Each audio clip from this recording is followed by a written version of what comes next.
I'm sure you've heard the line, repetition is the key to learning, right? That line has been repeated enough times that you've now learned it. Sometimes we keep saying the same things over and over in hopes that it'll finally get through. Jesus did that in these few chapters that we're studying in the book of Mark. 3 times in just this short section, he predicted his betrayal, his death, and his resurrection. And then 4 times he said that we have it all wrong, that our values and our beliefs are completely backwards, and that the path to life goes through death. That to get to life, you have to first die. He repeated himself over and over again in this short period of time. Why repeat himself? Well, because they didn't get it. They, being the disciples, they didn't get it the first time or the second time. They didn't get it. And secondly, because this information is important. There are huge implications if we get this wrong. You know, I thought about an example where you do this as parents, right? Well, how many times have we repeated and try to drill into our kids' heads, look both ways before crossing the street? Now, in truth, my dad didn't say that. He said, go play in the traffic. But good parents, right? Good parents, they do that. They say over and over, look both ways before you cross the street. And then they practice it with their kids because they know that their kids aren't likely to get it the first time, maybe even not the second time. And the implications of getting it wrong are hugely important. You get hit by a car, tends to be game over, right? You don't get another chance. And so they repeat and they repeat and they repeat. So as we allow Jesus to repeat today, let's indulge him as he repeats himself. But here in Mark 9, let's assume that we still don't get it. That's probably true. And even if we do get it, we can reuse the reminder. And let's assume that this is important information and that there are huge implications if we get this wrong, because there are. So here we go, Mark chapter 9, verse 30. Let's listen to Jesus repeat himself. Then they left that place and made their way through Galilee. But he didn't want anyone to know about it, for he was teaching his disciples and telling them, the Son of Man is going to be betrayed into the hands of men. They will kill him, and after he is killed, he will rise 3 days later. But they didn't understand this statement. They were afraid to ask him. So there it is, the second time in just a few verses where we read a prediction of Jesus' death and resurrection. Verse 33, they came to Capernaum, and when he was in the house, he asked them, what were you arguing about on the way? But they were silent, because on the way they had been arguing with one another about who was the greatest. Who's the greatest? Who's the great?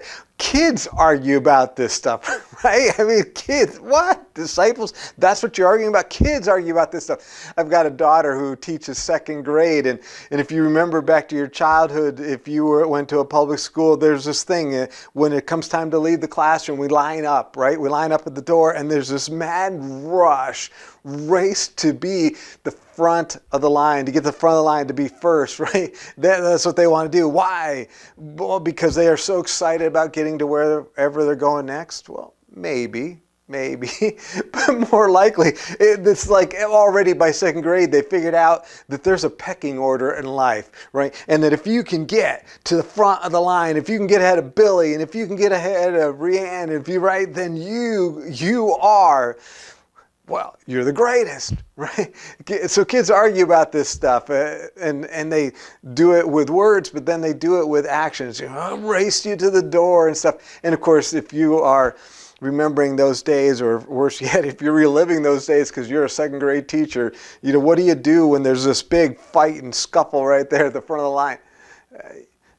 Yeah, you take all those kids and you send them to the end of the line. You're trying to teach them not to do that, right? We learn. Right? We learn over time. We're not going to argue about who's the greatest. I mean, we teens, we adults, we don't argue about who's the greatest. No, we don't do that, because we already know that we're the greatest. And if others can't see that, if they can't look at us and tell that we are greater than them, well, that just proves their deficiency. That proves that they don't have it figured out, right? Okay, maybe we still do compete and try to argue about who's the greatest. But moving on. How did Jesus respond to this race for the door, if you will, among the disciples, race to the front of the line? Verse 35, sitting down, he called the 12, and he said to them, if anyone wants to be first, he must be last and servant of all. If anyone wants to be first, he must be last and servant of all. So let's make sure that we're all on the same page. What does he mean when he says first? Well, that's the person of highest status. Well, then what is last? Well, that's the person with the lowest status. What is the servant of all? The servant to the person who is least valued in the group. What's a servant? Well, a servant is one who works for the advancement of someone else's agenda or someone else's comfort, right? Most of us, that's what we do. We work for our own advancement of our own agenda or our own comfort. But a servant doesn't get that choice. A servant works for someone else's agenda, the advancement of that agenda, or the advancement of that person's comfort. So what is it that Jesus is saying here when he says, if anyone wants to be first, he's got to be last and the servant of all? What is he saying? What he's saying is this: just willingly go to the end of the line.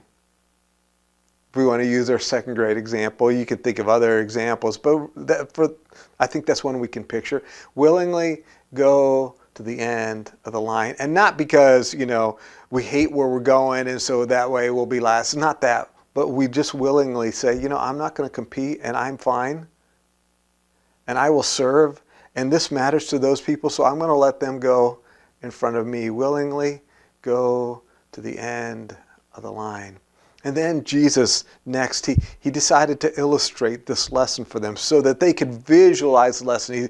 You remember the days of maybe in Vacation Bible School, we did object lessons, where we'd pull out some object, some audiovisual thing that you could look at, and that helped you visualize the lesson. Well, that's what Jesus did for his disciples, because he knew, man, they are really struggling to get this. And the implications, the consequences of not getting this are huge. And so he made this object lesson, this illustration for them so they could visualize exactly what he meant when he said, if you want to be first, you got to be last, servant of all, or willingly go to the end of the line. This is verse 36. He took a child, had him stand among them, and taking him in his arms, he said to them, whoever welcomes one little child such as this in my name welcomes me. And whoever welcomes me does not just welcome me, but welcomes him who sent me. Verse 42, but whoever causes one of these little ones who believe in me to fall away, it'd be better for him if a heavy millstone were hung around his neck and he were thrown into the sea. So welcoming a child. This is his illustration to help them get that. A child has no status. I mean, I know some of you really love children, and we're glad for that. And you can work in the nursery, and we will all be very, very grateful, right? Some of you love children. You love to hold them. You think they're cute. You love to cuddle with them. You love being around them. You like to play with them. That's awesome. But none of us bow down to little children and say, oh man, you are way better than me. You know so much more than me. You've got so much more to offer than me, right? A child has no status like that. And a child has nothing to offer you. No money, right? There's no money, no 2-year-old. I mean, maybe he's got a little piggy bank and he'll hand you a little bit, but everything he has, he got from somebody else. He's got no money to give to you. He's got no status to give to you at that tiny age. Maybe later on someone will go, oh my goodness, you're Dylan's mom, and that'll improve your status or something like that, right? But at this age, he's got no status improvement to hand to you, because of your connection with him. He's got no connections to rich people or powerful people. He can't help you out, can't help you network, can't help you get a job. He could help you lose your job, but he can't help you get a job, right? The child has nothing to offer you in that way. And the illustration that Jesus is giving goes like this: well, serve this no status child by giving them what they really want. What do they really want? They want that sense that they are the only person in the world at that moment. So Jesus says, you welcome a little child. Welcome into your presence and give them your precious attention. Treat them as if they are the only person in the world. I thought about this, in that day, children had no status. What would he use as an illustration today? Would it still be children? It could be. I mean, in our culture, children are not quite as low status, but I mean, if they're not born yet, you can even kill a child. So maybe it'd be children, maybe it'd be something different, but you got the point. If you want to be first, You got to serve the least valued people around you. Now, why would you do that? Why would you choose to be the servant of the least? Why would you choose to go to the end of the line? Why make yourself last and servant of people with low status? I came up with 4 reasons I want to share with you fairly quickly, but I think they'll be encouraging and helpful as we do it. First, we choose to be the servant of the least because they are highly valued by God. The high status of those with low status was greatly affirmed in that passage we just read. Here's the proof. Look at the reward that Jesus offered to someone who served the child, the one with the least status. Did you see the reward? He said, whoever welcomes this child, welcome. You're meeting the need in this child for that sense of belonging and importance. And so you welcome them into your presence and you're like, oh, it's good to see you. I'm glad you're here. Come here. Come here. And then you just give them your full attention. He says, whoever welcomes that child welcomes me. And if you welcome me, you're not just welcoming me, you're welcoming God the Father. Here's the proof of how highly valued these kids are, these people with no status are, that God says, I will equate what you did for them as being done for me. I mean, if God was coming to your house, you'd clean up. You'd either learn to cook or order out or you cook well, or maybe you already got that skills or whatever. But I mean, you would do it upright. If God was coming to your house, you would welcome him. When he came to the door, when you heard the doorbell ringing, you wouldn't just leave him out there for a few more minutes. You'd treat him like some cult that you don't like, hoping they'll go away. You'd be right there. You'd be watching for him. You'd open the door. You'd welcome him in. And Jesus says, when you welcome this child, I treat that like you're welcoming me, and not just me, you're welcoming God the Father too. And you get all the reward that goes with doing that. On the flip side, there in verse 42, did you catch the punishment for harming the faith of a child? That child and his faith, his confidence in God is so highly valued by God that God says, if you mess with that, if you, by your actions or your words or whatever you do to this kid, causes that child to stumble, to lose their faith in God, it would be better for you. It would be better for you if you took a giant rock and somehow attached that to your neck and then jumped into the sea than it will be for you when I get a hold of you.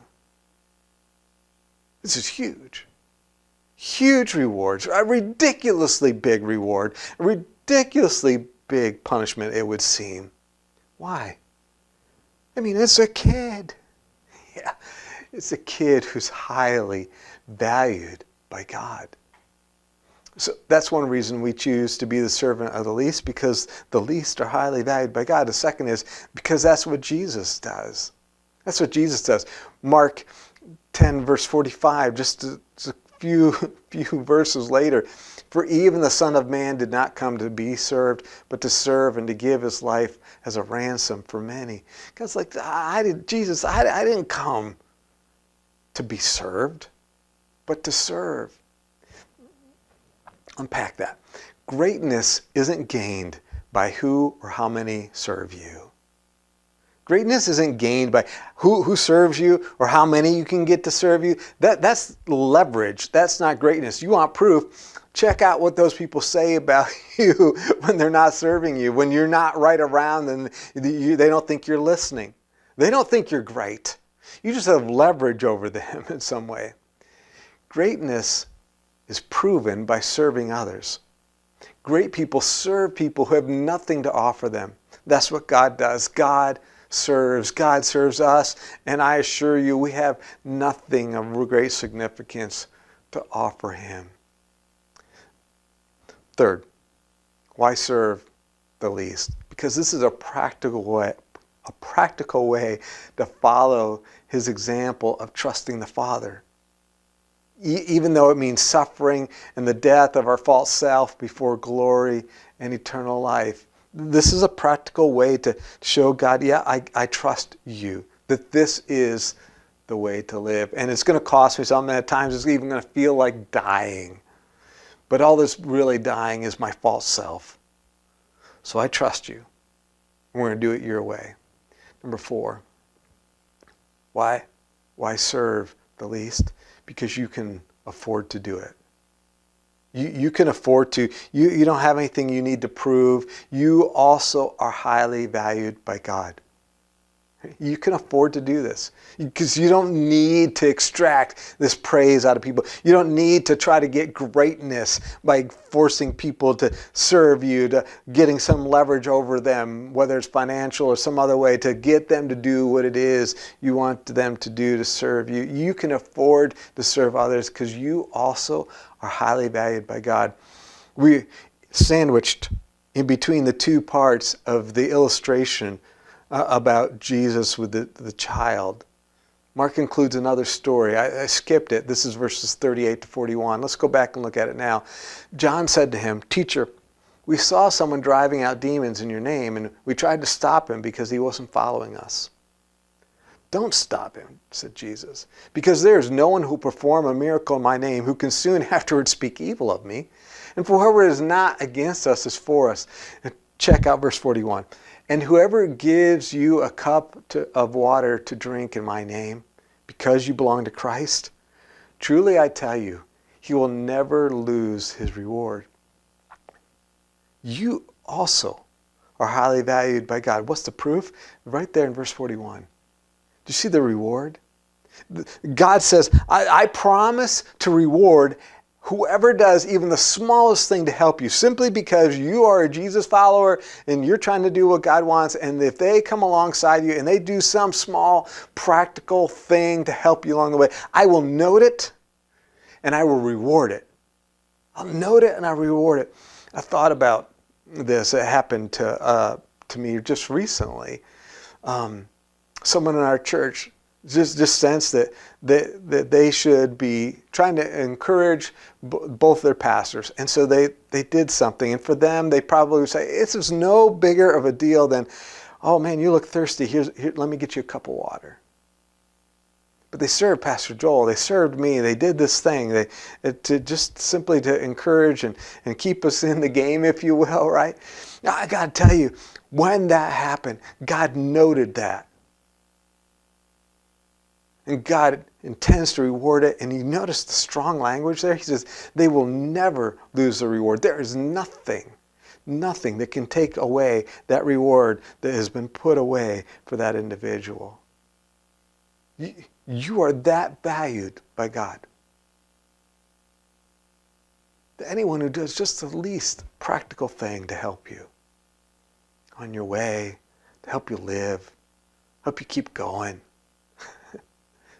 that is noted and rewarded. Why? Because you matter to God. You matter to God. And so when somebody tries to do something to help you, that matters to God. And if you're that important to God, well, then you can afford to serve the least, because you know God has got your back. Following Jesus. That's what we're talking about in this series, because that's what Jesus is talking about in this section of the book of Mark. Following Jesus requires dying and leads to life. I'm repeating that, right? I'm repeating that in hopes that I will get it, right? Because there are huge implications if I don't, and this really matters. Following Jesus requires dying and leads to life. So we just looked at a passage. How does this passage teach that following Jesus requires death? Well, two things stand out to me. Number one, death to the belief that greatness is gained by getting people to serve you. Second, death to trusting the world's formula for happiness and significance. Peter Scazzero wrote this. He said, "Being a success may truly be the world's most universal religion, one called successism. For this reason, we need to see successism for what it is, a counterfeit faith that has the power to separate us from Jesus."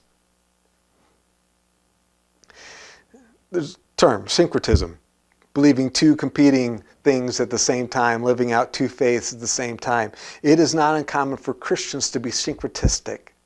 to be worshipers of Jesus and to genuinely worship Jesus, genuinely worship the God of the Bible, right? The God who made it all, the creator God, Jehovah, worship that God, but also be adherents of the religion of successism. To believe that if I can somehow do whatever it is in order to become a success, then I will be happy and I will be significant. Peter says to us, you need to realize what successism is. It is a counterfeit faith. It is a counterfeit gospel, one that preaches a good news. Happiness and significance. And then also preaches a path. This is what you have to do in order to get that. It is a counterfeit faith. It's a false gospel. And it has the power to separate us from Jesus. How so? Because Jesus said following Jesus requires death. Friends, you can't be a Jesus follower if you're not following Jesus. And many of us aren't following Jesus in this matter. We're still trying to find another way. Jesus says to get to life, you've got to have certain parts die. Following Jesus requires death. And a lot of us are like, yeah, no, I think I can find another way. I can find a way around this. There's got to be another way to get to life. And that anytime we leave following Jesus to find the other path, we're being separated from God. We're not following Jesus, obviously. We're not a Jesus follower in that moment. Serious stuff. Following Jesus requires dying. Following Jesus leads to life. What kind of life? Well, for one thing, you saw in the passage we looked at today, rewards. Rewards. God notes certain things and he rewards certain things. Following Jesus leads to life, a life of rewards. Following Jesus leads to a life of fellowship and communion with God the Father and with Jesus, because we're doing what Jesus does. And then third, following Jesus leads to life, a life of freedom. Freedom comes when we no longer need to be that someone special, someone great in other people's eyes, when we're happy with just knowing that God the Father sees us, knows us, welcomes us, and records what happens to us and rewards that. I had the privilege of growing up in a good family. Faith in God and many other positive traits were passed down to me through my family of origin. However, I recently realized that a lie was also passed down to me through my family of origin. I mean, it wasn't a lie that we ever said out loud. I never at the dinner table, did one of my parents say, "Oh, by the way," and then throw it out there. It wasn't one of those things that was repeated, like look both ways before you cross the street or go play in the traffic. It wasn't that kind of thing. But if you looked at how we lived and you looked at what we valued and you looked at some other things that were going on, it was very much there, and it was a lie, and it got passed on down to me, and I believed it. And I want to tell you what that lie was, and it's this: you can't be whole. Like, okay, whole, feel like you're not missing something. You can't be whole without praise from people. And there isn't enough of that to go around. So you can't live well. You can't be whole. You can't be happy and have everything okay if you don't have praise for people. And there isn't enough praise in order to go around. So therefore, you're going to have to compete for it. You're going to have to compete for it. Guys, I can't begin to tell you how much pressure that lie has put on me during my life. I can't tell you how much pressure. I can't tell you how dearly I've paid in order to compete. And even when I won, I lost. A major cause of the complete breakdown that I had 20-some years ago was this lie. That I couldn't be whole, I couldn't be complete, I couldn't be okay without praise from people. But there's not enough to go around, so I'm going to have to compete for it. And I was competing, and I was getting some, but it was never enough. And that was one of the major causes that led to my breakdown. While that's all true, I can't tell you the freedom that Jesus offers for those who follow Jesus in this matter. the freedom of, instead of winning or losing, it's not having to compete at all. Following Jesus requires dying and leads to life. If anyone wants to be first, he must be last and servant of all. And there are times when that is going to feel like dying. But man, does it lead to life. So here's the question that I've been wrestling with this week, and I hope you'll wrestle with it as well. Do I trust God the Father when he tells me that this is the way, the only way? Do I trust God the Father that he knows what he's talking about and he's got it right? He's telling me the truth. He is trustworthy and he's telling me the truth when he says, this is the way. Following Jesus through death to life. This is the way. This is the only way. That's the question I've been wrestling with as I've been preparing for today and this message, and I'm just really working through this whole series like that. That's the question I'm wrestling with. Man, I hope you'll wrestle with that as well. Do you trust God the Father when he tells you, this is the way? This is the way. Walk this way. Follow Jesus. He's going this way. This is the way. This is the way to life. This is the only way. I hope you'll ponder that. I look forward to seeing you in part 4.